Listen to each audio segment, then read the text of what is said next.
Hi everyone, my name is Neha and आज हम question answer round करने वाले हैं जिसमें हम सीयूईटी एस्पिरेंट के लिए एमबीए फैब से रिलेटेड क्वेश्चंस को आंसर करेंगे। सो मेरे साथ है Saurabh. Please introduce yourself. Hello Neha, my name is Saurabh Pathak. I belong to district Basti, state Uttar Pradesh. I have completed my undergraduation from MP Kovi Rauri and I am currently pursuing MBA in Food and Agribusiness from Banaras Hindu University. Okay, so your next question is कि आपने MBA फैब Banaras Hindu University से करने के लिए कौन सा exam दिया था? इसके लिए मैंने CUT PG एग्जाम दिया था जिसका कोड था COPQ01।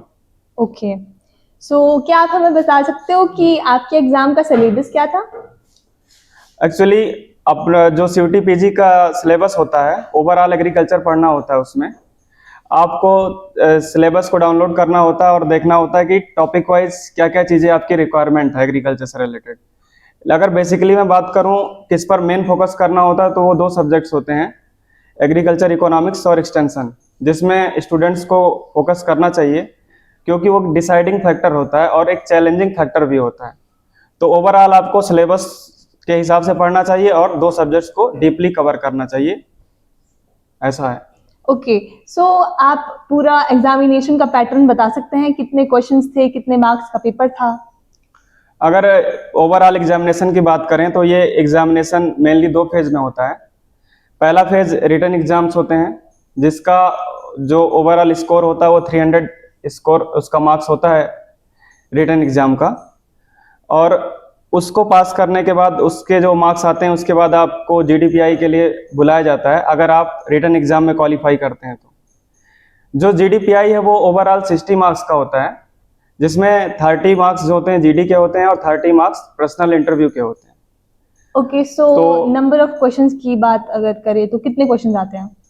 ओवरऑल अगर रिटन एग्जाम की बात करें तो 75 क्वेश्चन टोटल रहते हैं। और उसमें अगर बताया जाए कि किस सब्जेक्ट से कितना वेटेज रहता है तो? वो क्या रहता है, हर ईयर अलग अलग जो है वेटेज चेंज होता रहता है, लेकिन एक जो कॉमन फॉर्मेट होता है उसी पे चलता है CUT PG। और जो अपना एग्जाम का आप एनालिसिस करेंगे प्रीवियस ईयर पेपर का तो आपको साफ पता चल जाएगा कि कितने कितने क्वेश्चन किस सब्जेक्ट से आते हैं। अच्छा, तो आप GDPI के लिए आ सकते हो, इसका कैसे पता चलता है? एक्चुअली मैं जैसे अगर आप जिस इंस्टीट्यूट के लिए अप्लाई करना चाहते हैं, आगे रिटन एग्जाम होता है उसका नंबर आता है, फिर आपको जिस इंस्टीट्यूट में इंटरेस्टेड हैं अपना MBA करने के लिए तो उस इंस्टीट्यूट का फॉर्म भरा जाता है। जैसे मान लीजिए हम BHU का अगर बात करें, BHU की बात करें तो BHU में अप्रॉक्स 300 स्टूडेंट्स को बुलाया जाता है GDPI के लिए जी। तो उनका ओवरऑल स्कोर्स देखा जाता है कि कितने बच्चे उस कैटेगरी में आएंगे। तो मैं अपने एक्सपीरियंस बेसिस पे बात करूं तो 150 मार्क्स के आसपास जिनका भी रहता है उनको बुला लिया जाता है GDPI के लिए 300 में से। Okay, yes. तो आपको क्या लगता है कि what is the safe score to get admission in BHU? अगर ओवरऑल रिटन एग्जाम्स और GDPI के मार्क्स को अगर हम मिला लें और दोनों को मिलाने के बाद बात करें तो अगर हम कैटेगरी वाइज अगर बात करें जी, तो जनरल कैटेगरी के लिए 220 प्लस मार्क्स की जरूरत होती है और OBC के लिए 215 मार्क्स की जरूरत है और SC ST के लिए आप समझिए कि 200 के अप्रॉक्स मार्क्स की जरूरत होती है final admission in the BHU। तो सौरभ, अगर आप अपने एक्सपीरियंस के हिसाब से हमारे व्यूअर्स को बताना चाहें कि आप कौन सी बुक सजेस्ट करना चाहेंगे?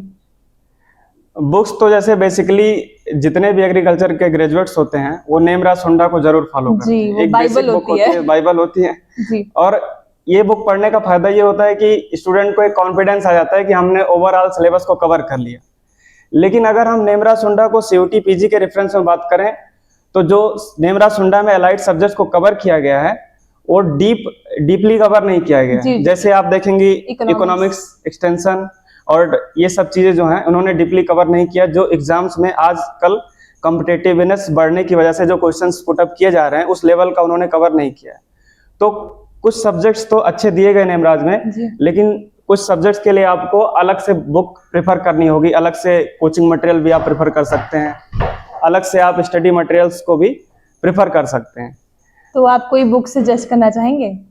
अब जैसे मेन जो एलाइड सब्जेक्ट्स है जो मोस्ट ऑफ द चैलेंजिंग है, अगर वो आपको टैकल करना उस सब्जेक्ट को, जैसे कि इकोनॉमिक्स हो गया, एक्सटेंशन हो गया, तो मेनली इकोनॉमिक्स चैलेंजिंग होता है क्योंकि इकोनॉमिक्स से प्रैक्टिकल बेसिस पे क्वेश्चन पूछे जा रहे हैं। जी। इंटरनेशनल ट्रेड तक को भी शामिल कर लिया गया, उसके कॉन्सेप्ट को भी लाकर वहां पर क्वेश्चन पुट अप किया जा रहा है।